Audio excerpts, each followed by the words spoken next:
We're now 8 months and more than 12,000 miles into our year-long, and maybe longer, test of the 2023 Ford Maverick XLT we purchased.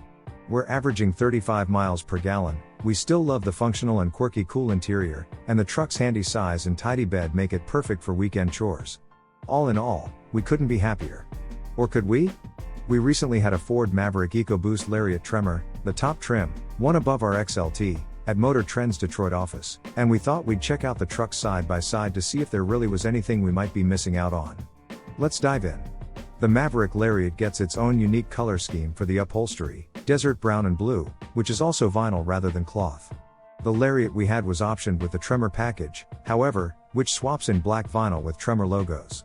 Although we like the default Lariat color scheme well enough, the black Tremor bits looked somewhat strange with the Ford's blue plastics. It was like riding inside a bruise. We did dig the orange stitching, though.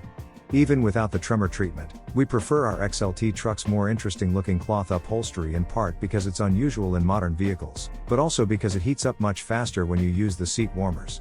We wouldn't mind having the Lariat's auto up-down windows, though, as well as its now standard wireless phone charging pad, neither of which are available on the Maverick XLT. The more expensive Maverick Lariat also gets an 8-speaker B&O sound system, a larger instrument cluster screen with fancier, more attractive graphics, and a larger infotainment display running Sync 3. Our XLT center stack has a 7.0-inch screen and much more basic software. The slightly newer operating system, Ford's latest models have moved on to Sync 4, has built-in nav and more connectivity and app features, but with Apple CarPlay functionality on our truck we haven't missed them. We simply use our phone to run Google Maps and practically any app we want. Nor have we pined for better audio quality. The Maverick isn't the sort of vehicle that's so quiet you'll appreciate the fine details in your music, and the sound from the basic system is rich enough for us, anyway. A power sliding rear window is another Lariat exclusive item, but we rarely if ever use the manual sliding window in the Motor Trend Maverick. It's too far back to open on a whim while driving solo, and the framing is an annoying obstruction to rearward visibility. It was probably $155 we should have saved. The Lariat's sliding rear window, however, is power operated, which is nice if not exactly game changing.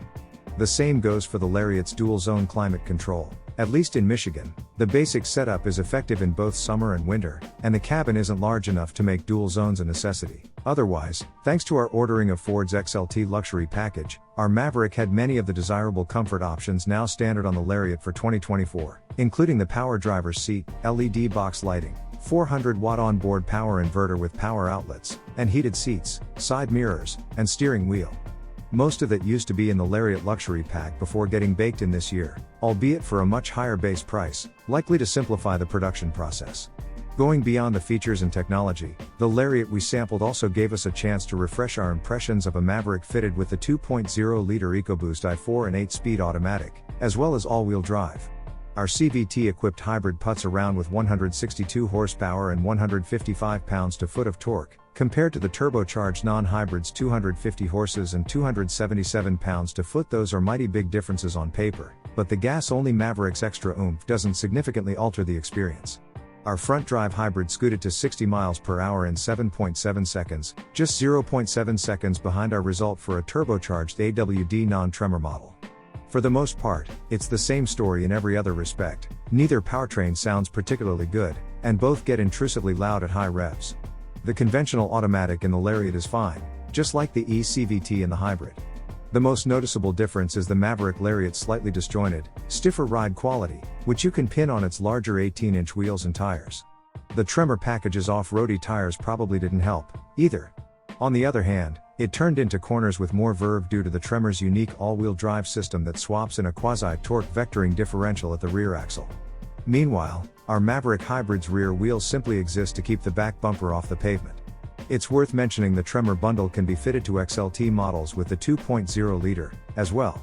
The 2023 Lariat started at $29,850 when it was still available to build. This year's truck opens at a much heftier $36,450.